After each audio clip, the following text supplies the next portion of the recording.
আপনারা একটা কথা আমি কই, কিছু কিছু মানুষ আছে দেখবেন ডিম চিংড়ি মাছ এরপরে দেয়া কচু এরপরে দিয়া সেটা আরো কি কি মাছ আছে খাইলে অ্যালার্জিও, হ্যাঁ চুলকানি উঠে যেটা রেখো।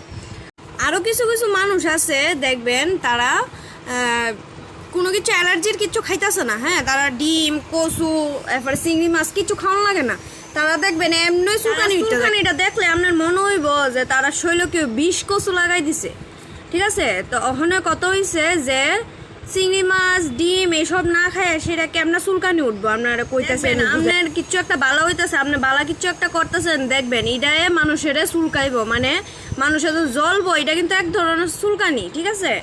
এরপরে দিয়ে আসে আপনি বালা কিছু খাইতেছেন, আপনি ভালোভাবে চলতেছেন, বিল্ডিং তুলতেছেন, ইডিয়া মানুষরা এমন ভাবে গিয়েছে মানুষের শরীর চুলকা, বুঝছেন। এই চুলকানি ছোট তারা কি তা করবো তারা বুঝতে পারে না, তো এমন চুলকানি, তো এইসব চুলকানির কোনো ওষুধ এখন বৈজ্ঞানিক বার করতে পারছে না, ঠিক আছে।